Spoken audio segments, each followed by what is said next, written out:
Tapos kain na tayo guys. Ayan yung baon. Lagyan ko ng corn beef at saka pinakbit. Takbit. Bisaya pinakbit. Takbit. Paggabi niluto ko. Tapos corn beef at saka with potato. Yung drink ko doon. Yan. Ringo yan. Apple. Yung flavor. Kain tayo guys.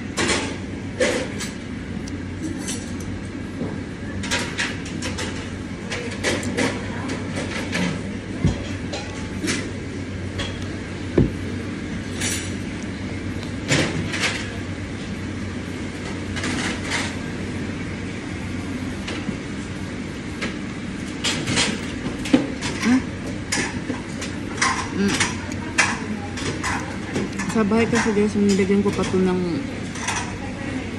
ano, yung saran wrap. Ito magilid. Ito pa nalatapon. Nabuti na lang, nilagyan siya ng saran wrap. Binalik ko yung saran wrap ba? Pagbukas ko ngayon, i-chain ko na sana. Natapon. At tapos na pala na-chain yung isa.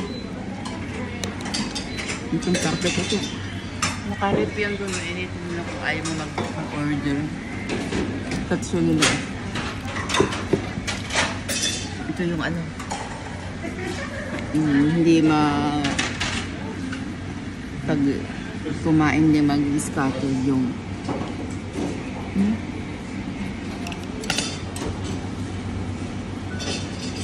yun na uso yung corona, diba ganito na mga kainan sa content ko pala dun sa 5 times a week na work. Pero dito hindi kasi makikita pag kumain yung kabila eh. Doon sa amin kasi sa 5 times a week ko, nakakita yung kabila mong kumakain na tao.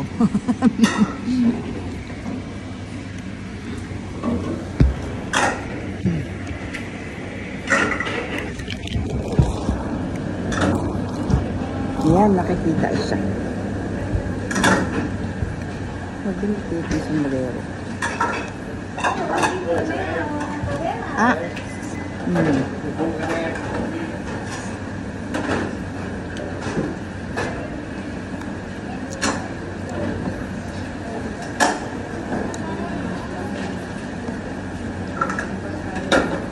Kagabi ba?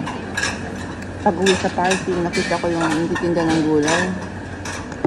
Hindi kami din sipon ang pangalan. May tinda din sa mga gulay.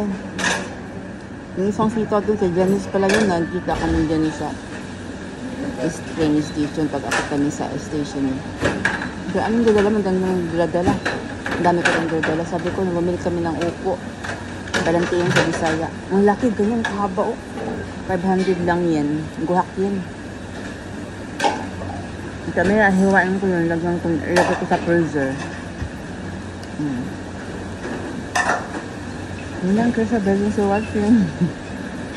See you next to another video. Bye. Happy timing.